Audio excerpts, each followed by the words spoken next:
Alrighty, guys, we are now 10-0 in our last 10 crowd pleaser teasers on my website. And before we get into some more of that, just want to take a quick timeout and welcome you to the video here today. It's our NBA video here for Saturday, October 29th, 2022.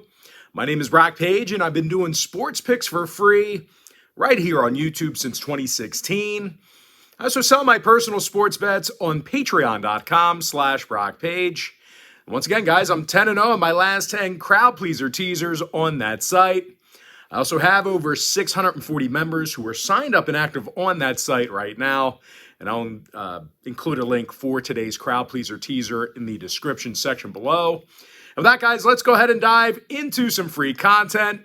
We're going to take a look at the Heat taking on the Kings, 6 o'clock Eastern start time.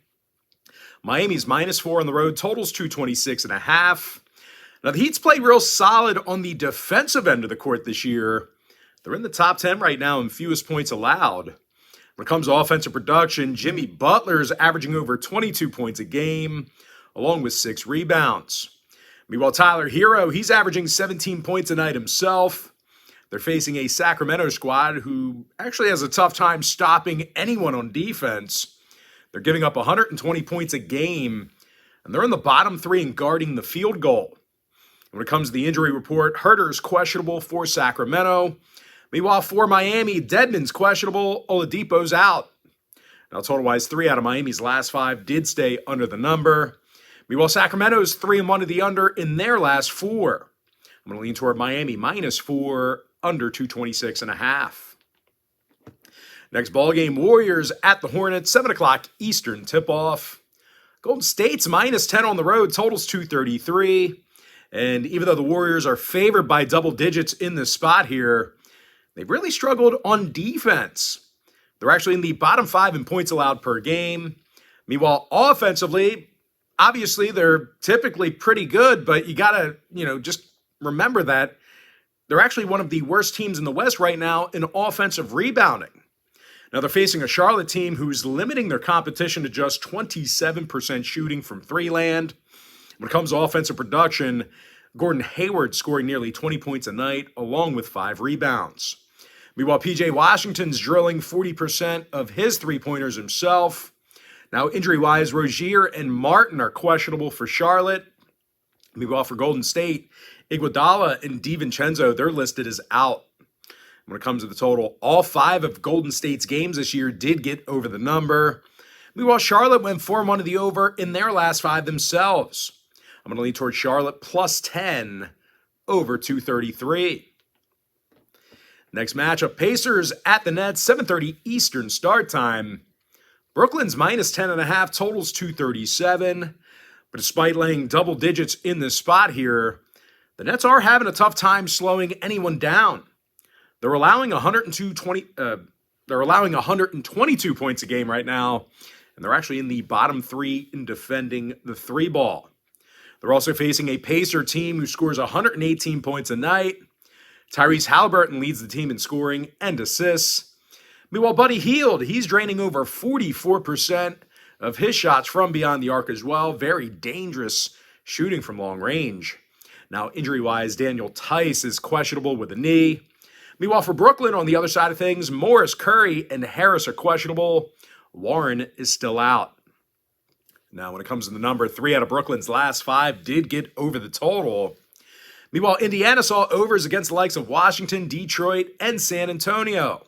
I'm going to lean toward Indiana +10.5 over 237.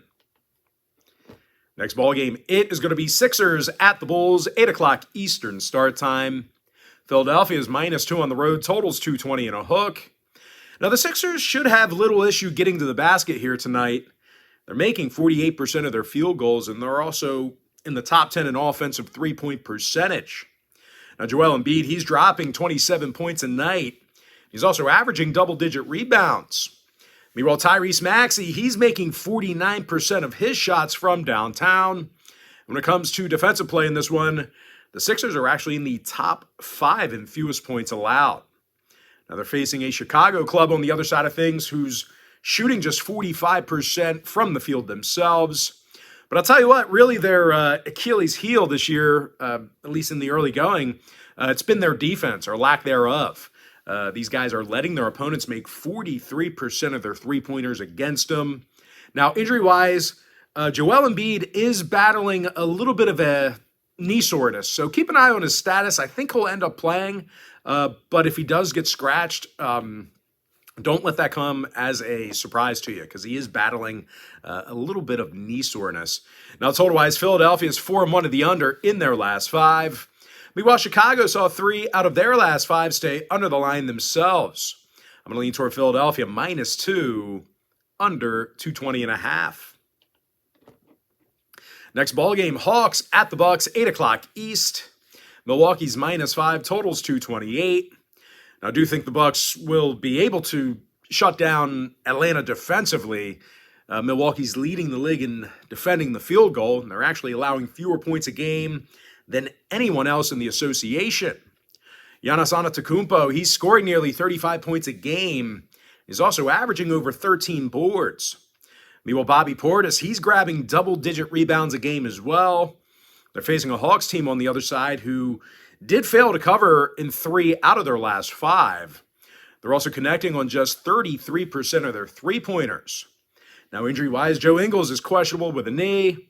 Meanwhile, for Atlanta on the other side, Bogdanović is still out with a knee as well. When it comes to total, Atlanta saw unders against the likes of Orlando and Houston. Meanwhile, the Bucks saw unders against the likes of Brooklyn and Philadelphia. I'm going to lean toward Milwaukee -5, under 228. Next ball game I have for you, it is going to be Grizzlies at the Jazz, 9 o'clock Eastern start time. Memphis is -2.5, totals 226. And even though Memphis is favored on the road, they're simply not playing good enough on defense. They're allowing 121 points a game, and they're in the bottom 10 in guarding the field goal. As good as these guys are at scoring points, they're not making people pay at the line. You know, when they get fouled, they're not shooting well at the stripe. They're actually in the bottom 3 in free throw percentage. Now, they're taking on a Utah team who's been playing pretty tough on the defensive end of the court themselves. They're actually in the top 10 in defensive field goal percentage, and they're limiting their competition to just 32% shooting from three-land. When it comes to offensive production in this one, Kelly Olynyk continues to shoot well from long distance. He's making 63% of his three-pointers right now. Meanwhile, teammate Lauri Markkanen, he's the team leader in scoring. He's actually averaging 21 points a game himself. Now, injury-wise, Rudy Gay is questionable to play tonight. Meanwhile, for Memphis on the other side, Green and Jackson are out. Morant and Concher are questionable. Now, when it comes to total, Memphis did see 4 out of their last 5 get over the line. Meanwhile, Utah saw overs against the likes of the Pelicans and the T-Wolves. I'm going to lean toward Utah +2.5, over 226. With that, guys, we're going to jump into our next and final breakdown for the video. It is going to be Thunder at the Mavericks. And that'll be a 9 o'clock Eastern start time in Dallas. Now, the Mavs are -10.5, totals 218. And even though I do think this is a ridiculous number, it's way too high, I do still think the Mavs can cover here. They're leading the league in field goal percentage, and they're scoring over 120 points a game. Luka Doncic is averaging a staggering 36 points a night, along with 9 boards. Meanwhile, Christian Wood is drilling 67% of his three-pointers. Now, when it comes to defensive play, believe it or not, the Mavs are actually in the top 10 in fewest points allowed right now. Now, they're facing an OKC team on the other side of things, who actually has a terrible time shooting the basketball. Oklahoma City's in the bottom 5 in field goal percentage, and they're making only 30% of their three balls. Now, injury-wise, Josh Giddey is out for the Thunder with an ankle. Meanwhile, for Dallas, Bertans and Ntilikina, they're listed as out for them. When it comes to the scoring, OKC did see 3 out of their last 5 stay under the total. Unders against the likes of the Clippers and Minnesota twice. I'm going to lean toward Dallas -10.5 and the under 218 in that tight window. With that, guys, now it's time for our quick pick recap. I like Miami -4, under 226.5. Charlotte +10, over 233. Indiana +10.5, over 237. Philadelphia -2, under 220.5. Milwaukee -5, under 228. Utah Jazz +2.5, over 226. And before I give you my next and final free pick for the video, just another reminder, guys, we're 10-0 in our last 10 crowd pleaser teasers on my website. I like Dallas -10.5, under 218.